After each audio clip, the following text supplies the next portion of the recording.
And Sister Jenna asked me to talk about, in this relationship series that has been going on for several months, how we can analyze, the quality of relationships in the workplace or at school or among any activity that requires team effort. And, as a person that is directly involved with that in this point of my life, I want to share some of my ideas on that. I don't pretend to be an expert, but hopefully my ideas will, add some insight into your situations at work or at home or wherever they may be. And I really want to thank Sister Jenna for asking me to do this. Let's welcome her back from India. She just came back the day before yesterday. I'm sure she's very tired, and she's still here to talk with us and bless her with her wisdom and advice. So, Sister Jenna, would you like to say a few words? Yes, actually, unfortunately for everyone. It's actually was sharing, Brenda came down with the flu, and so it actually was the next best option because of her enthusiasm and youthfulness and just vivacity of life and her ability to converse very well. I thought it was such a wonderful opportunity to see our youths grow up in the spiritual dimension, to begin to look at life from a spiritual dimension and to encounter relationships from a spiritual dimension. I was realizing that when there is a deep sense of love or a deep sense of care for others, or even, of course, it has to come from the self, it doesn't matter what condition you are in. There's just something in the love of the relationship with others that propels you, it pulls you. It's stronger than just being on your own, so to speak. And I'm just happy that you came out here about forging spiritual relationships at the workplace. It's a very intriguing idea and concept to actually have a spiritual relationship whilst at work. I don't know how many have actually given that much thought. Having a spiritual relationship at work. Anyone gave that any thought? Okay, exactly. Nobody ever gave that any thought. Okay? And in the BK and Brahma Kumar and Kumari community, what we maintain is spiritual relationships because we're constantly at work, serving others, serving ourselves, serving the elements, serving the environment. And it's a work in process because I believe that relationships on a whole are one of the most enriching experiences, and one of the main reasons why we're on earth is to relate to each other, is to enjoy each other. And when people are not able to do that, it's as if you're really not ready. There's no reason for people to not be able to relate to each other with respect and openness and love and care. And sometimes we do reach a situation where there's a strain in a relationship. There's a strain between 2 people, between 4 people, between 10 people. And internally you don't feel that there's a flaw. You don't feel natural. You don't feel healthy inside. And you want to find a way how to clear that blockage or that, obstruction that is somewhere getting into your heart and in the heart of another. On a human level, we are accustomed to pointing the finger on someone else that, well, this person's personality is such that they make it very difficult for you to love them. And that, I would say, is always the wrong equation. I think that each of us is struggling or are challenged by a limitation in our personality. And I think that when we go to work, whether it's 9 to 5 or 12 to 12, it depends on your hours. I think that going to work reflects a lot of things that we've not been able to take the time to look within ourselves. I just came from our headquarters in India, in Mount Abu,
to work on.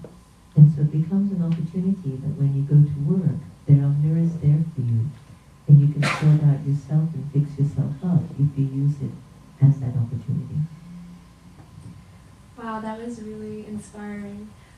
Before I start on, my perspective on relationships at work and actually what factors contribute to, the toxicity in some of those relationships, I want to share a quote that Sister Jenna actually said earlier. The point of relationships, or that the relationship is genuine between two people, is when there's no sorrow. And I want to delve into that and kind of analyze what are some of those factors that might add, sorrow that we don't want there. But before I do that, I want to hear some of your experiences at work or from your past, at college, work, whatever point in your life that jumps out at you, and then maybe I can apply some of my ideas to things that you're experiencing in real life. One of the categories that I thought up, which is the valuation of the task that you have to accomplish together. One of the sources of strain between, 2 people, 3 people, however many people there are in a group that have to work together towards a common goal, is that each member, inevitably is going to value that task differently. And there are 2 reasons for this. One, I'm going to use the word ego, but it does not have that negative connotation, which, many associate that word to have. And the other is, to use Brahma Kumari's terminology, impressions. The fact that there are so many factors that have led up to that person, communicating certain thoughts to you at that moment, that, there's no possible way, no feasible way that each member of a certain group is going to hold that task with the same importance. So what happened over here is that, reading this homily had a certain significance to you. You were really looking forward to it, you prepared, and in a way it reflected, even though it was for the purpose of a larger group, it reflected something about your character to other people. And not being able to do that was a huge disappointment. Whereas for the group, maybe that wasn't, due to organizational deficits, due to bureaucracy, due to all of the faults you can find within, group activities, group thing, teamwork. Aside from all that, it may not have been what other people thought was necessary for the entire group, and that's where that conflict came in. Well, I have a real life experience on that one. A year and a half ago, we got involved with a program called Power of 1-10-10-10, and it was really a brainchild that came up as a result of Daddy Janki's visit in Washington, and something that I was inspired by Baba, by God, to really bring forward in a sense to make a very special event happen on October 10, 2010 at the Lincoln Steps. And prior to that date, a week before that date, there was an organization called OneMove.org that had organized a huge rally on the mall to create some sort of a, more unity amongst the political parties and so on. And I was actually the instrument to have brought about the conversation and to get them to be encouraged to get the Power of One group on board, as well as the fact that they needed our permit to hold that vigil on the mall. And so my request to the president of the company was, we cannot hand over our permit of the week before our event unless these things are offered. And so after he checked in with me on that, he went back and spoke to them, and they accepted the offer, and that's how they got the permit and etc. So it was decided that I would do the meditation and a brief message. That was about 4 or 5 months before 10-10-10. I was on travel and I wasn't as much involved in the meetings as I should be. But up to a week before that event, it was, supposed to be Sister Jenna that was to have made the address at the OneMove.org. There were thousands of people. It must have been about 40,000 plus a lot of media attention. And inside of my being, I consider myself an instrument for God, an instrument for change. And for me to conduct a 1-minute silent meditation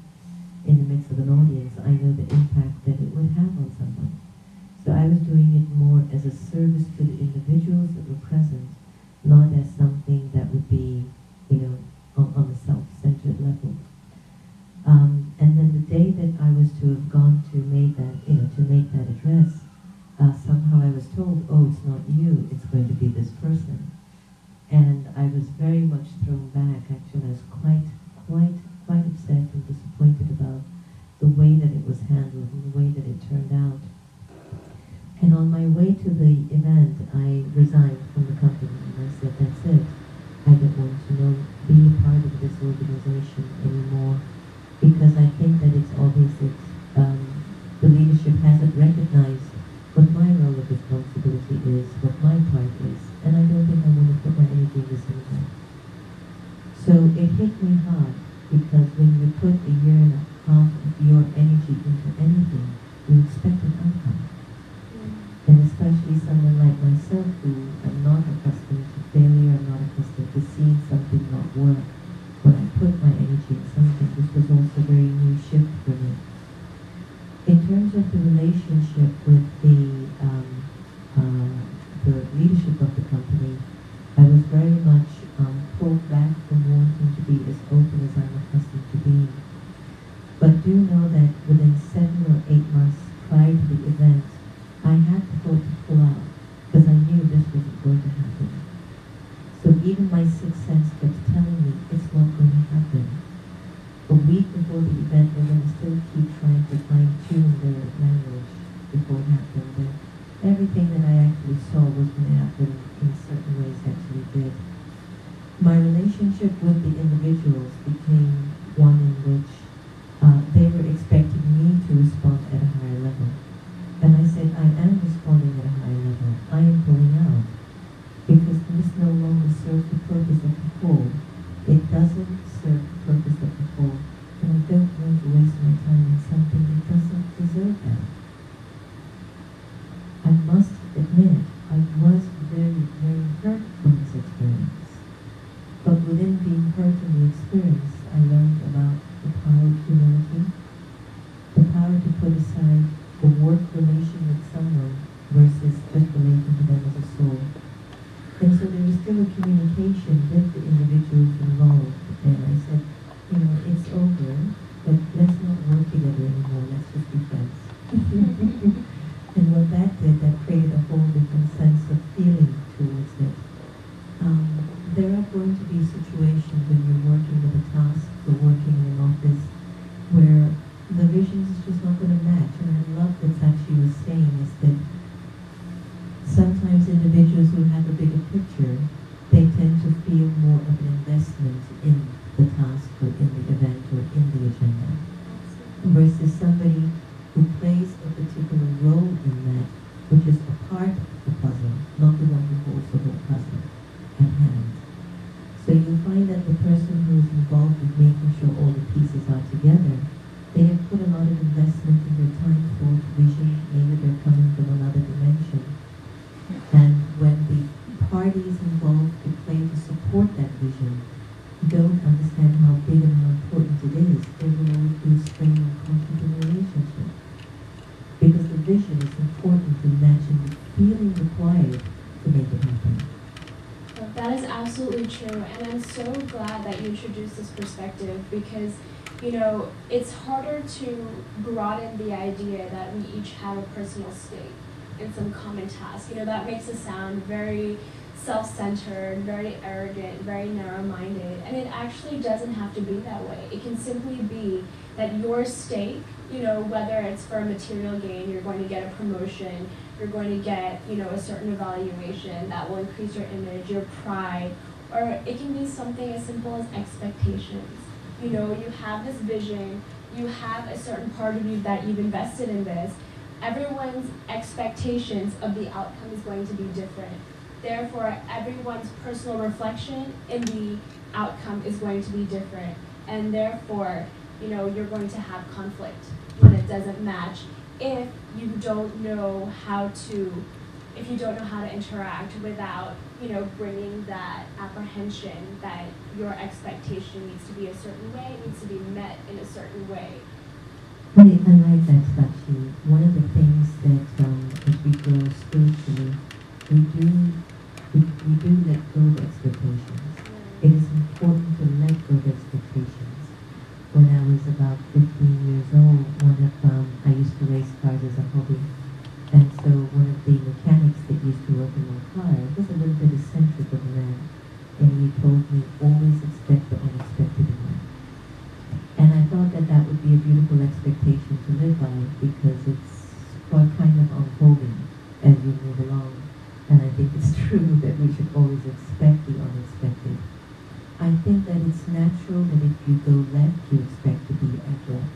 if you go left, you don't expect to end up right unless you're in a different part of the globe. But at the same token, is that there are things that are supposed to be in alignment with the natural law of action. And when that natural law of action is not supported, then it throws off the balance of that energy. It throws off the natural law. For example, to be peaceful with another person is a natural law. And when somebody is peaceless with you, that law has been broken. So it's not that there's expectation, but it's that a law has been broken. So it's going to have a ripple effect of how it affects everything around you, in your environment, in your workplace, with the task.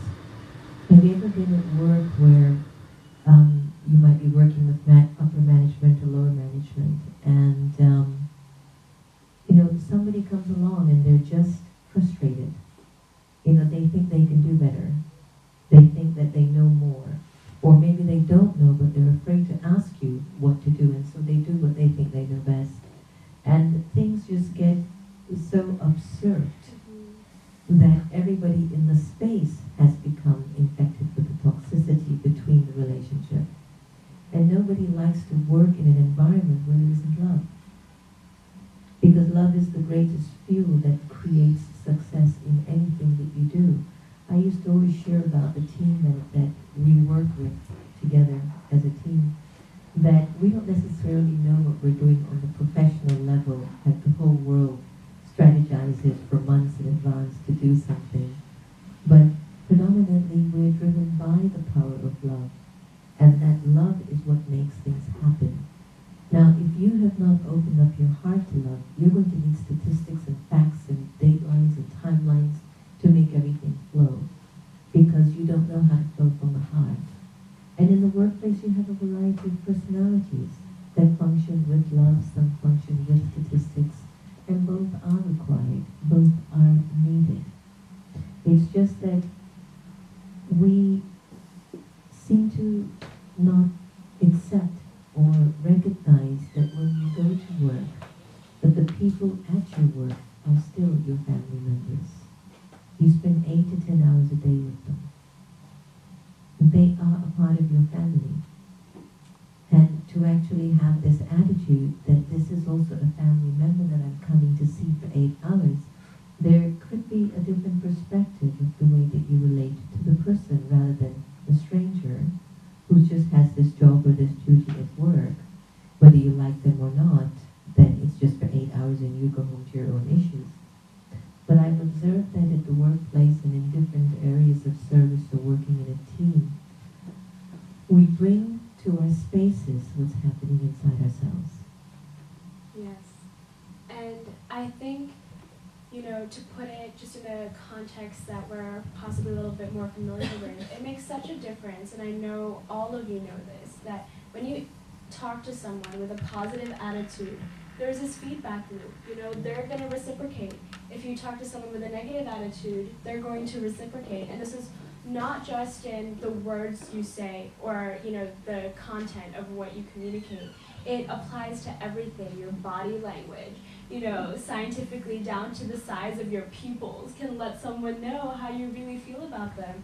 And I think that meditation or, the spiritual growth, what that does, it goes into your subconscious so that you are communicating with the attitude you need to communicate with from the deepest level possible, so that it's not just a superficial facade that you're showing to people in your workplace, or wherever that you are working in a group environment.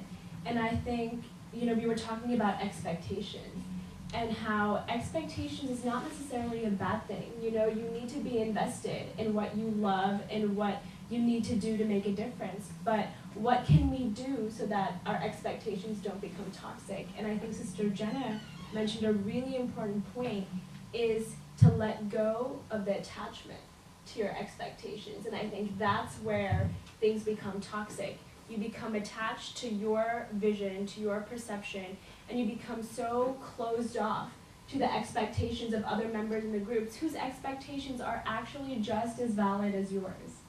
you know. And I think we need to work on introspection. We need to work on going with the flow, you know, kind of just working from our heart and letting go of that attachment to make the environment a more positive atmosphere for everyone. You know, one of the things I love about India is that everything flows around everything. You know, the goats, the cows, the cars, the bullock cart, the sheep herders, the Mercedes, the bus, the trucks that take the load. You know, everything flows around everything. And if you really want to learn a lesson of how to flow, live in India for a while, you know what it means to flow. And it's funny because then you come back to the States and everything is in order. And it works. It works. I mean, everything is in order. It works. However, I've yet to feel this undertone of feelings and love that supports its people. Yes, it's good that everything is in order, so I feel safe. And once it gets out of order, I don't know who I am. In India, nothing is in order, and everybody feels safe. Because there's a feeling inside of the soul, which I feel that when you have a group of people, just an individual, who practice reflection, who practice to sit in silence, who practice to love something greater than themselves, which I would call God, and in some Hindu traditions they worship the deities, and in some Catholic traditions they'll worship Christ or Jesus or what have you, or Islam and these things. If the soul has a source where it receives its support and its sustenance from, that should be a lot. And you find that we turn to human relationships for those support and sustenance. And every so often when we open up ourselves in a human relationship, sometimes the imperfection of someone will come out at the time that I'm opened, and then I feel like a shock, or I feel like I've been attacked, or I feel like something just invaded my pure space. Somebody just came out with something negative, and I was so open, and I either react as a form of defense, or if I'm evolved, I won't even recognize it happens. I'll just say, oh, the person tends to have that nature, so just let it go. I always remember a story when I was young about this guru who was sitting in tapasya, and the scorpion was coming on the leg of the guru, and the disciple was trying to get the guru out of its tapasya, which is intense meditation. And as the disciple wants to wake up the guru, he's afraid because you don't break the yoga of a guru when he's sitting in that state. And what happened was the scorpion bit the guru. And the guru just stayed in the tapasya and just, kicked off the scorpion. And so the disciple just looked at the guru like, he has no common sense. He knew the scorpion was there, he knew the scorpion was coming, and yet he allowed the scorpion to sting him. So when the guru came out of the intense meditation, he could see on the disciple's face his disillusionment with him as a wise man. And he says, why did you let the scorpion sting you? You know I was trying to get your attention to remove the scorpion. And the guru said, but it's the duty and the part of the scorpion is to sting when it finds a soft spot. So for me to get angry with the scorpion, it's not my part. And so the moral of this in relationship is that it is important to understand the people that you work with. Because if you don't understand and accept them as they are, you walk around and live with these people as if they're your worst enemy when they're not. Absolutely, and that goes to my second point about how the way we value an outcome of a collective action is partly based upon, our past experiences and what led us to this moment and other people's past experiences. And I want to share an example. At school right now, I'm a co-choreographer with a girl who's from El Paso, Texas, and we're actually choreographing. Sorry? Bush country? Yeah, a little bit. No, she's awesome though. She's awesome. Very, very smart. I'm very liberal. Not that that's the definition of smart, but so basically we're working on Rangila, which is the Indian showcase that Georgetown University puts on every year It's huge, you know, families from all over the country come, you know, it's a mess to get tickets, like the lines are so big. So our dance is called salsa masala. Basically, it's the Latin Bollywood fusion. Surprisingly, I bring in the Latin portion to this dance because I do Latin dance at school, you know, salsa, merengue, that kind of thing. But I obviously have this Bollywood background where I can kind of, you know, help with the blending. And she did Rangila for many years, or for like all 4 years of college. She's a senior right now, so she's bringing her experience with the group, with the music, with the procedures and everything. And then she is a Mexican American, so she's bringing her, I want to say, like authentic Latin culture, where I sort of acquired it, like she grew up with it. So you have this very interesting blend of Bollywood and, you know, the Hispanic world between just the two of us. I want tickets for that. Oh no, it's gonna be a riot. But the thing is that, you know, we value the outcome of this dance differently for 2 reasons. The first reason, and I am guilty of it, she's a senior, so she can have fun with this, she can do what she wants, and she's out of here. I probably will be kind of evaluated upon how this dance turns out, because they're going to decide, hey, do we want this girl to choreograph in the future? And to me, I have more stakes in this, because it's kind of, the dance is going to reflect my capability as a dancer, as a choreographer, and it just, you know, my ego comes into this essentially, and I like admit that's something I need to work on during meditation, is to let go of my attachment to that, because that creates conflict. And, you know, the steps that I want to put in, where she's like, you know, simple is best, right? And I was like, well, why not? Why not put in a little twirl over there, a little dip over there, a little flip over there? No, I'm just kidding. And then, you know, the song choice, and this kind of goes into impressions. For me, Latin Bollywood fusion means, you know, basically a new product. You know, you put 2 things together and you get a new product. And I guess that's equivalent to saying, whereas, actually let me explain what she would think. Whereas for her, it's kind of like, you know, you marry the 2 cultures together. You like take the 2 cultures, you put a little bit of super glue in between, and you stick them together. So we had very different ideas of what we wanted the end product to look like, with song choices, with, you know, how we were going to basically configure the entire thing. And, you know, whereas I wanted like paneer, you know, that's kind of basically a famous Indian dish, paneer like sauteed and probably like jalapeno spices, she wanted like grilled paneer dipped in hot sauce, if you know what I mean. Whereas I wanted, you know, an authentic fusion, she kind of wanted like a little bit of a heterogeneous mixture. And that was a huge source of the strain in our relationship. As much as I love the girl, as much as our personalities blend, as much as we are a good team, that's where that strain was coming from. And I realized is that part of it was my ego. I had expectations, and I wasn't willing to make concessions. The second thing was I wasn't trying to understand where she came from, and you know, why her vision was different than mine. And this goes to impressions. And we actually do this a lot. There are psychological studies showing that, you know, negative attributes that we witness in ourselves, we're very quick to justify them with external factors. You know, this happened to me, this happened to me. An example is, you know, I'm getting late for work. Oh, you know, my alarm clock didn't go off, and, you know, the electricity went out for a little while, and like I had to run to the metro station, and I was in really high heels, and it was a mess, and basically result, I come in 10 minutes late. Colleague does the same thing, you're like, oh, that person is just a consistently tardy person. You assume it's part of their personality, and this is because you don't have a window into their thoughts, but you have a window into your own thoughts. And this is really important when working in a group environment, is that you need to balance when you make judgments about others, right? You're so lenient with yourselves, but you're really quick to make assumptions about others. And there's actually a particular portion of our brain that is dedicated to this function. You know, they do the brain scans, and you know, a portion of your brain lights up when you're making inferences about other people. The thing is, we make inferences at the wrong times.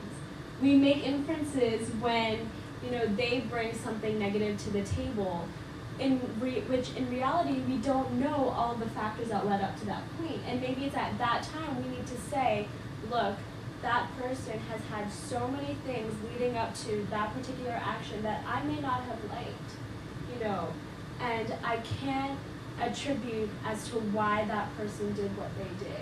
And when you have this understanding, this automatically, you know, kind of changes that negative energy that may make an atmosphere toxic, and just kind of brighten it up in a more positive way.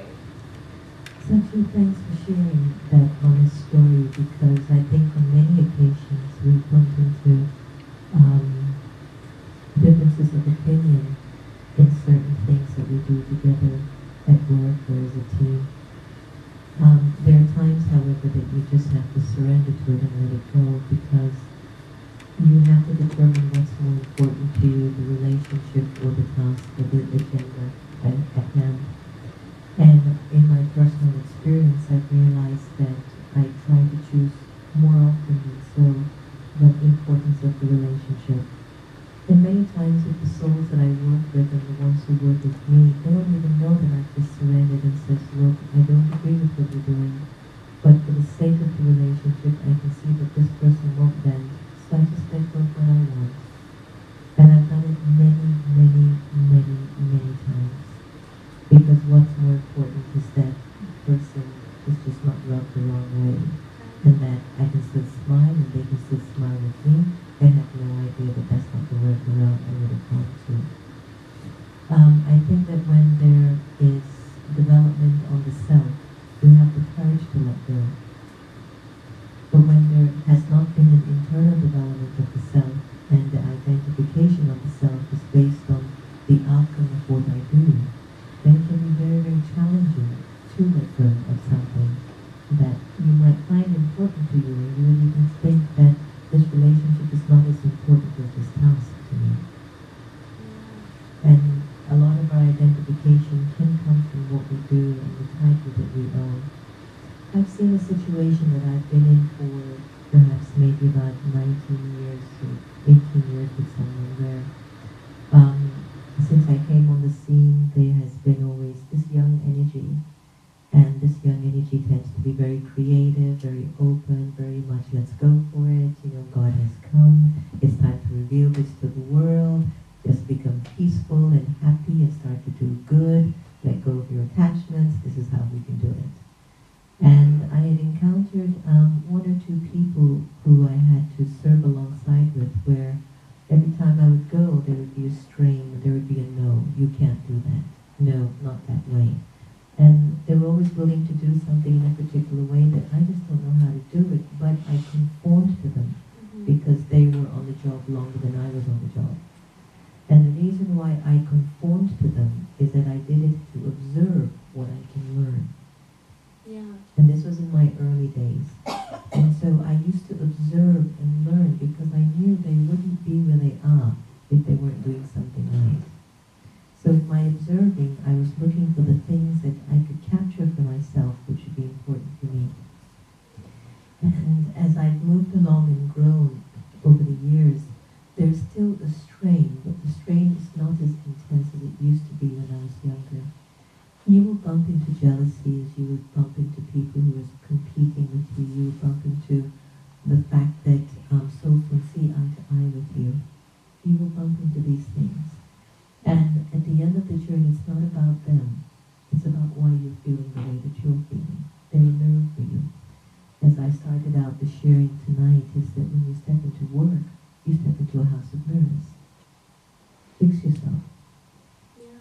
You know, and here you've got somebody with spiritual knowledge and spiritual understanding, and I'm recalling over many years where I've attempted to make these relationships work, and the person won't let you in.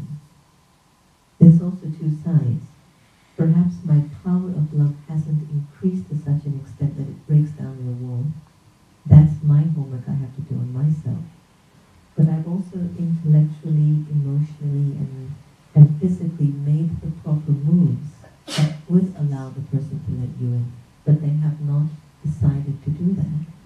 So it's not going to be my agenda to try to find a way in how to open this person's heart for me. I'm not going to spend the rest of my life doing that.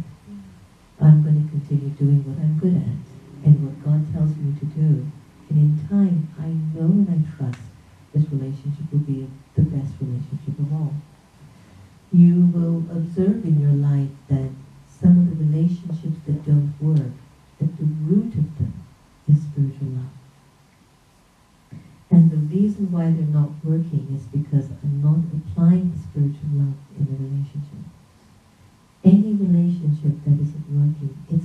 course there is love there for the person, but something in soul is blocking the soul from bringing that love out, because perhaps the person is triggering something in you that you must address. And it's imperative to do this. And I was listening to a very nice program from one of our brothers, Mike George. It's called The 7 Myths of Love.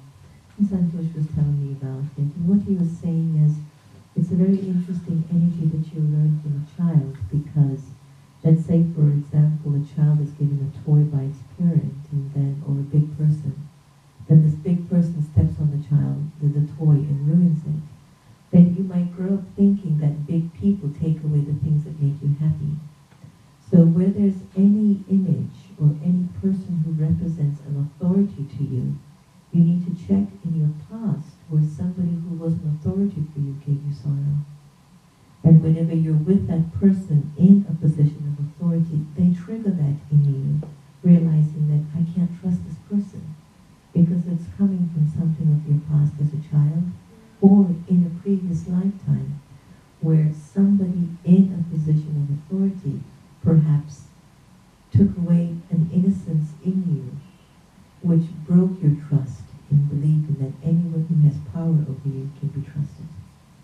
And so as we are moving along in our spiritual journey, we come to observe these feelings and thoughts in ourselves, because when there's any form of sorrow, I know this is not fair for me to give myself these feelings. But let me dive deep inside and recognize where it's coming from and heal it in my relationship with God, at the Supreme Soul, in my relationship with spiritual knowledge that comes from that source, and to keep practicing applying that knowledge in these relationships. We have a class in the Brahma Kumaris called the Murli, and there's one Murli that stands out at this moment for this conversation. And Baba, who we call God, said in the Murli that if there isn't love, then you are not breathing. I mean, that means you're dead, is what he's saying. I mean, if you're not loving,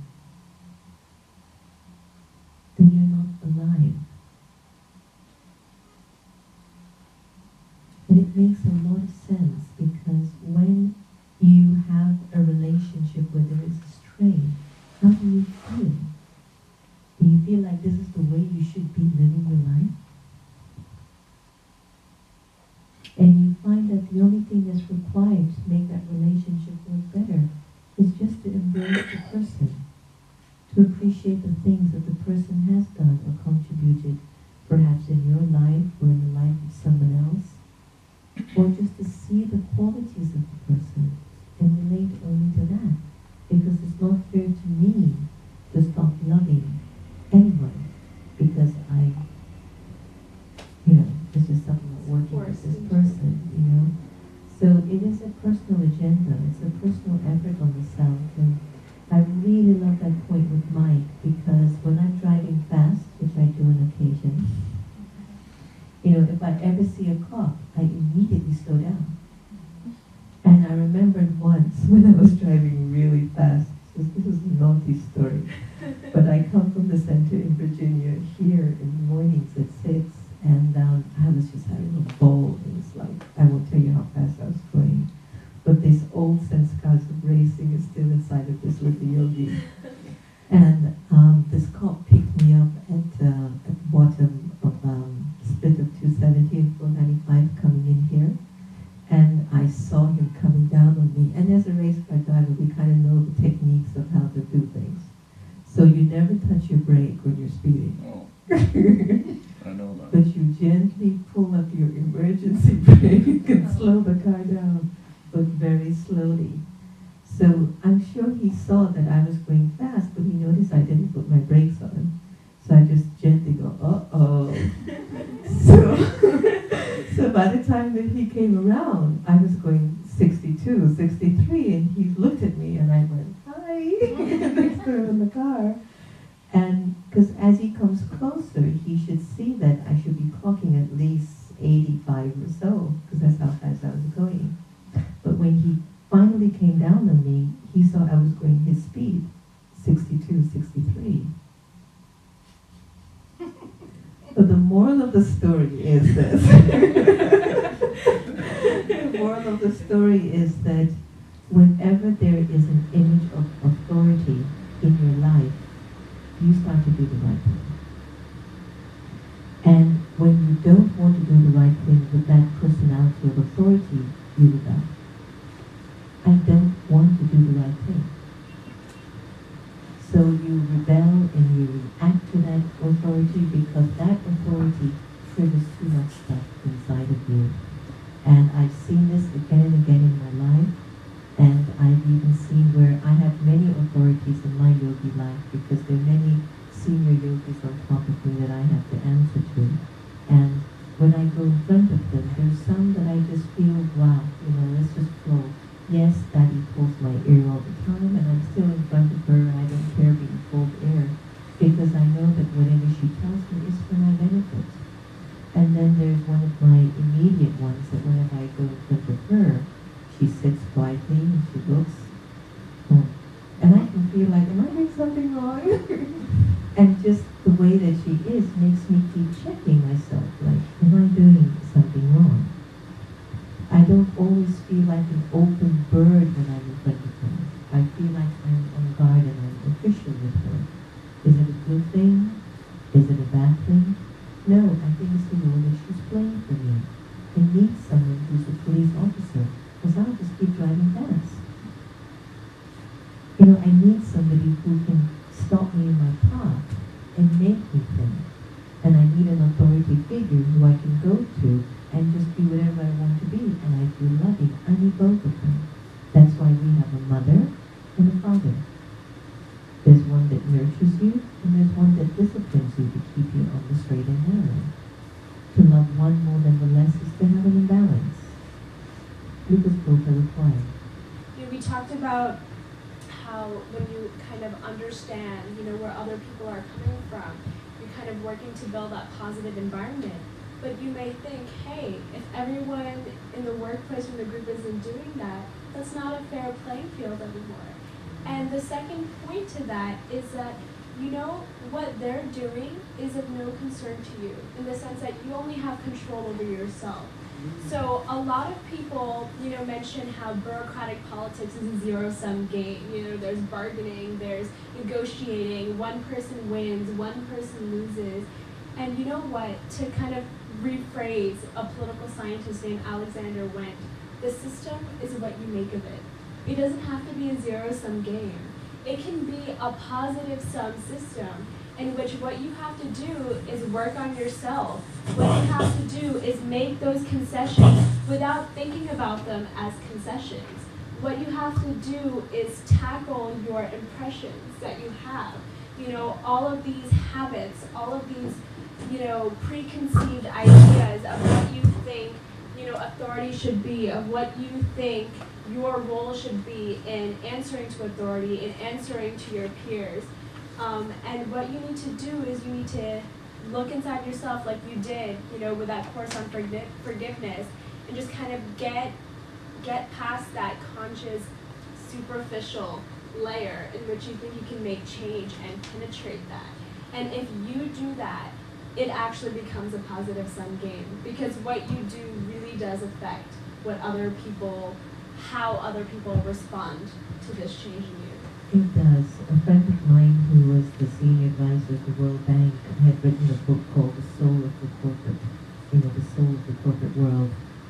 And one of the outlines of the book was that when you go into a corporate office, it's just about titles and positions and duties. There has never been a policy in a workplace about the human heart. And I don't know if there needs to be a policy about bringing your heart to work, but it's a nice idea. To bring your heart to work, to bring your spiritual presence to work, so that at the workplace it feels like a space that you can enjoy. I've heard that many times when people who are workaholics, they tend to work a lot outside because they don't have a happy family life. So instead of going home where they're not happy, then they stay longer at work. They excel at work, but they don't excel at home with the family. Mm-hmm. You see? And so, this whole matter of the heart is about accepting people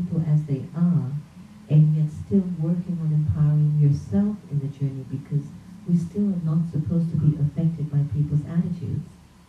If we're still affected by people's attitudes in nature, we've stopped giving love. We've stopped being love.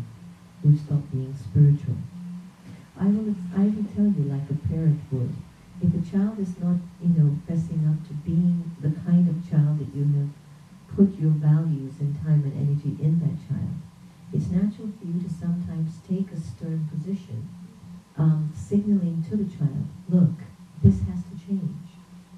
And I remember the story with Daddy Janki and Brahma Baba, the founder of the Brahma Kumaris. There'd come a point that Daddy said that Brahma Baba stopped looking at her to give her drishti. And drishti is this form of love that we exchange through the eyes to empower each other. And it wasn't that he was angry or anything, but it was as if she wasn't getting the story. So he stopped giving her drishti, and in him doing that, she started to reflect on herself what she was doing wrong. Or what was it that she wasn't understanding? Is it tough love? Is it hard love? Is it spiritual? Well, sometimes you're just, bestowing, but it's taken for granted and no one's getting the picture. You're not getting the picture. Like I tell you, I remember giving a talk years ago and I was sharing there's an instrument that's taught me the most, which was the one that was always harsh with me versus an instrument that always gave me love and it was always easy to have access to her. It was like, yes, that one has taught me love, that one has taught me how to be a very beautiful person, Daddy Prakashmani. But when I look back at my record, the one that really taught me the most was the one I had the most challenge with. So even in those relationships at work, the individuals that you tend to be challenged by, and especially if the person is stable or this person is really not intentionally giving you sorrow, but every time you're with this person you get sorrow, is something inside and that person's really here to help you. And the boundaries are as much as in your mind as they are in Yeah, the room. it's all inside of your head. And again, at the workplace, it's all about agenda, it's all about title, it's all about positions. And when you're working with a team, if there are these ego titles and attachment to the ideas and concepts, you're going to experience pain. Because you're working with a group of individuals who are all on a different journey and all see things differently. And so what's really important to do is to trust the role of the leadership, knowing that that vibration of trust helps to seal the whole package together. And if you have a better idea, then say it and position it with the feeling that I think this is a really nice idea to add to it. And if your leadership is humble, they will accept it because they want this to work out beautifully. And if they want it to work out beautifully, they will know when a better idea comes. They won't deny it because they're not in that jealousy mode or ego mode. They're into the mode for making the whole thing work at a better level. People will say that, upper management, they don't know what they're doing. People always say this in groups. Oh, my manager is just the worst. They don't know how to deal with people. They don't know how to manage a party. They don't know how to do anything. Then help the management. Then help them to work it out. In our Brahma Kumaris organization, there was a time where it was just a need to find a way how to create the spirit of communication amongst people. In Indian culture, when you're an elder, you don't ask them why. You say, Haji. In my culture growing up as an American Indian or Indian American origin out of America, you go, but why? I don't understand. And then the elder will go, this is insubordination because you're going back at that. So you might be goes, but it's not disrespectful, I just don't understand, so I'm just asking. So on one level, somebody would look at it as bad and that you're being disobedient, but on the other level, the child is saying, I'm not being disobedient, I just don't understand. I'm just asking you to teach me. So both have a different perspective, and then how do you let it match? My personal experiences, sometimes it takes time. Two, it's important to have a wicked sense of humor. Really. Which I think Sister Jenna has down pretty so perfectly. important to have a sense of humor towards this thing, because if you take it too seriously, you'll just step out of the game. You'll step out of the game of life, because after a while you say, it's just not worth going through all this with people.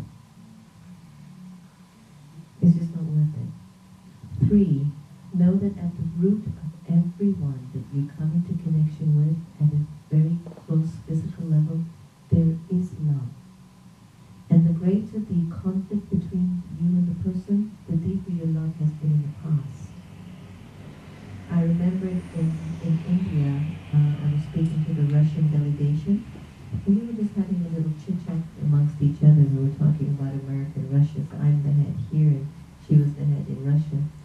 And I said, it's amazing how here we are, America and Russia, sitting together like two best friends. And before we couldn't stand each other. And he says, well, it's because you were close. If you were never close, you wouldn't even know that you didn't like each other. And so these are very simple, deep things that when there are, when there is any sort of a challenge or difficulty, check your percentage of love, because that's what you're actually looking to bring up in you. It's this love factor. So at work, you have permission to love your colleagues. You have the permission to love the one who doesn't do anything right. There's a nice story that happened today that we were in the office working on, unloading our books and tapes, and the person who opens the door forgot to open the door. So we were here like up until 2:30, not knowing that the museum's door wasn't open, until somebody came and said the door's open, but they had an extra key. So they opened up the door, and they came in, and they locked back the door, thinking, oh, well, maybe they want privacy or something, I don't know, so they locked back the door. So it wasn't until, Thomas, the camera person, came to set up the crew, they went down to open the door, because the person who came said, oh, the door's locked, so you have to open it. And that's how I found out that the door was locked all day. And I was wondering why nobody was coming, Given my thought, I must be just a quiet day. And so even my feeling for the person who's responsible for opening up, I didn't. Okay, so what can I do? That's just what that is, right? And yes, there are times that you have gotten frustrated, but that wasn't the person's fault. It's still you who are ruining your feelings in your heart. If somebody is not qualified for a particular position, a good leader would say, well, I don't think this is a good position for you. Maybe we can put you in another department that you can excel. The difference in the spiritual world is that everyone is a volunteer. You can't hire anyone here, and you can't fire anyone here. Everyone works here from commitment of the heart. And it is a place where you develop yourself. So I might not be good as a door opener, but I'll be very good as a maker of dahi, yogurt. And so we find that we are developing ourselves little by little as we move along. And in the workplace, I ask you to do the same for your colleagues. Give them some time to perhaps learn the trade, to develop themselves.